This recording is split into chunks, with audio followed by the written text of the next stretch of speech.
አዲስ 1879 ይህ የአዲስ 1879 ሙሽት ነው። የሙዚቃው ንጉሥ ጥላሁን ገሰሰ ከሀገረ አሜሪካ የፋሲካ በዓልን በደማቁ ለማክበር ወደ ሀገሩ መጥቶ ዕለቱን አክብሮ ወደ መኝታ ቤቱ ገባ። ጥላሁን አልጋው ላይ ጋደም እንዳለ የሕመም ስሜት ተሰማው። ወዲያውኑ ባለቤቱን ወይዘሮ ሮማንን ሮሚ ብሎ ተጣራ።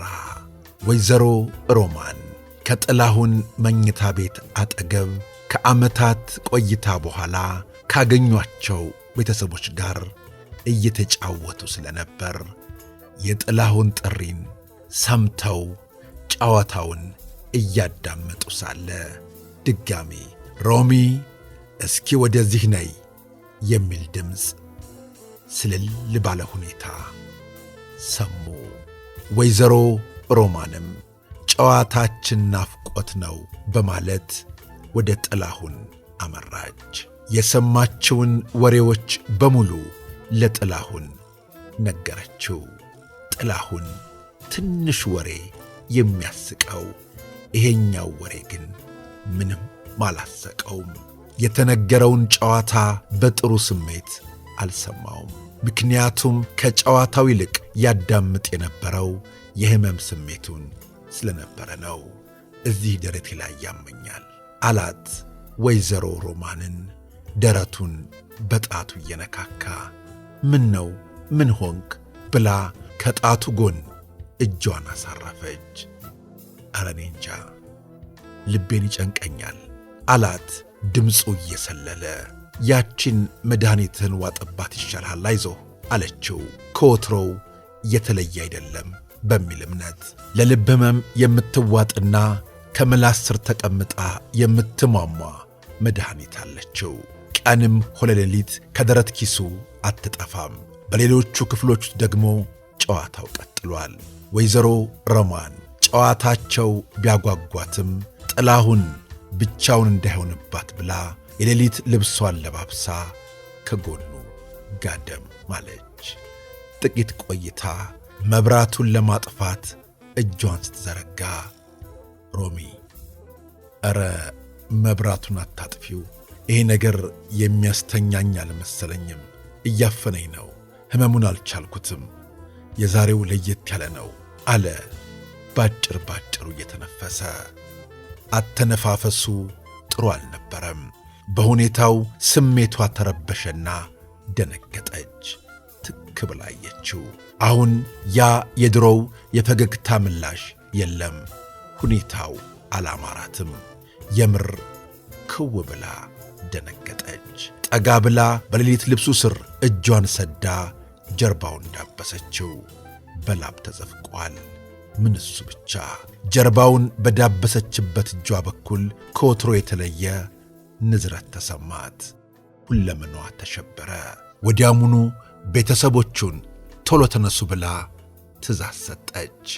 ጥላሁን መታመሙን ተናገረች።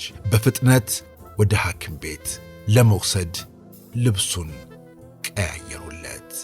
እጅግ በተጣደፈ ስሜት ጥላሁንን ወደ መኪና አስገብተው ወደ ሆስፒታል ወሰዱት። በሆስፒታሎቹ ግን የተለየ ድጋፍ አላገኘም። የሙዚቃው ንጉሥ እየደከመ ነው። ባለቤቱ ወይዘሮ ሮማን ደግሞ ሕክምና ፍለጋ ባለቤቷን ይዛ ሌሊቱን እየተንከራተተች ነው። ጥላሁን እየደከመ መጥተዋል። እነዚያ ጎላ ብለው ይታዩ የነበሩት ዐይኖቹ ሰለምለም እያሉ መጥተዋል። ጥላሁንን ድግፍ አድርገው የያዙት ዐይኖቻቸው በእንባ ተሞልተው ይንቀጠቀጣሉ። ሰረቅ እያደረጉ ያ የሚወዳቸውን ጥላሁንን ያዩታል። አንገቱ ዘንበል እያለ ነው። ደገፍ ያደርጉታል። ጥላሁን ደክሟል። በመጨረሻም ሐኪም ቤት አገኙ። ጥላሁንን ይዘውት ገቡ። የሕክምና ተቋሙ ግን ለሙዚቃው ንጉሥ ያን ያህል ትኩረት አልሰጡትም። የጥላሁን የልብ ምት እየጨመረ መጣ። ያቺ ሚሊዮኖች በጉጉት የሚንሰፈሰፉላት የጥላሁን ነፍስ እንደ ዋዛ ልታመልጥ ተቃረበች። ጥላሁንን የደገፉት እንባቸውን ያወርዱታል። ወይዘሮ ሮማን በዙም ዙሪያው ገደል ሆኖባት ቆማለች። ከሐኪሙ አንደበት የሚወጣ የተስፋ ቃል በጉጉት ይጠበቃል። ሆኖም ሁሉም ነገር ባዶ ሆኗል። የጥላሁን ልብ ሥራዋን ልታቆም እየተቃረበች ነው። ከመኪና ሳይወርድና አንዳችም የሕክምና እርዳታ ሳያገኝ የሕይወቱ ክር መበጠሻዋ ደረሰ። መላ ቤተሰብ ደነዘዘ። ወደ ሌላ ቦታ እንሂድ የሚለውን አማራጭ እንኳ ማሰብ የሚችል አእምሮና ንቃት ጠፋ። ከእናቱ ከወይዘሮ ጌጤ ጉርሙ ማኅፀን ውስጥ ጀምራ 68 ዓመታት ያለማቋረጥ ሥራዋን በትጋት ስታከናውን የኖረችው ያቺ መድረክ አይበቄ የሀገር ሙዚቃ ልብ ቀስ በቀስ ሕይወታዊ ተግባሯን የምታቋርጥበት አይቀሬ ቅጽበት ተቃረበ። እግሩን ሰብሰብ አድርጎ እንደገና ዘረጋ።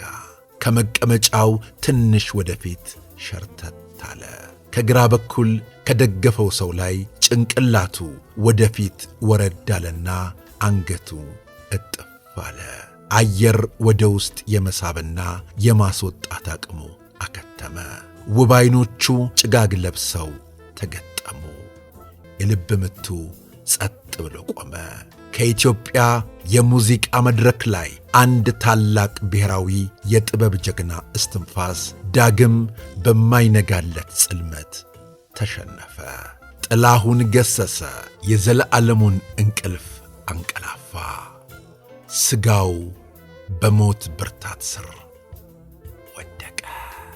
ሚያዝያ 11 ቀን 2001 ዓመተ ምህረት የፋሲካ ማግስት ድፍን ሀገር የጥላሁን ገሰሰን ሕልፈት ሰማ። ለቅሶው፣ ዋይታው በያቅጣጫው ተሰማ። ጥላሁን ገሰሰ በሕይወት በነበረበት ዘመን ለኔ ማስታወሻ ይሁነኝ ብሎ የሰጠው ድምፁን ነበርና ዛሬም ድንቅ ሥራዎቹን እየሰማን እናስታውሰዋለን። ትንፋሼ ተቀርጾ ይቀመጥ ማልቀሻ ነው የሞትኩ ዕለት የኔ ማስታወሻ። ትንፋሼ ተቀርጾ ይቀመጥ ማልቀሻ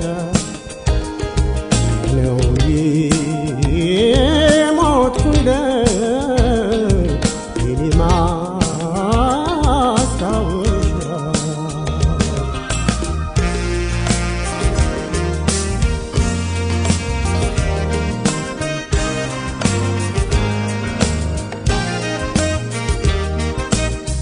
ውበቷን ሳሞገስ የለምለም ሀገሬ ማንም አይዘነጋው በጩኸት መኖሬ። ጥላሁን ገሰሰ በኢትዮጵያ የሙዚቃ ታሪክ ውስጥ ትልቅ ስም ያለው ድንቅ ሙዚቀኛ ነበረ። ጥላሁን ካለፈ በኋላ በርካታ ሥራዎች ይሰራሉ ተብለው ኮሚቴ ተቋቁሞ የነበረ ቢሆንም ሁሉም ነገር የውሃ ሽታ ሆኖ ሊቀር በቅቷል። ጥላሁን ቀድሞ እንደተናገረውም የኔ ማስታወሻ ድምፄ ነው እንዳለው ይኸው ድምፁን እየሰማን እያስታወስነው እየዘከርነው እንገኛለን። ውድ ቤተሰቦቻችን ስለ አብሮነታችሁ ስለ ወዳጅነታችሁ ከልብ እናመሰግናለን። በቀጣይ እንዲሁ እንዳማረብን ተመልሰን መጣለን። እናመሰግናለን። አዲስ 1879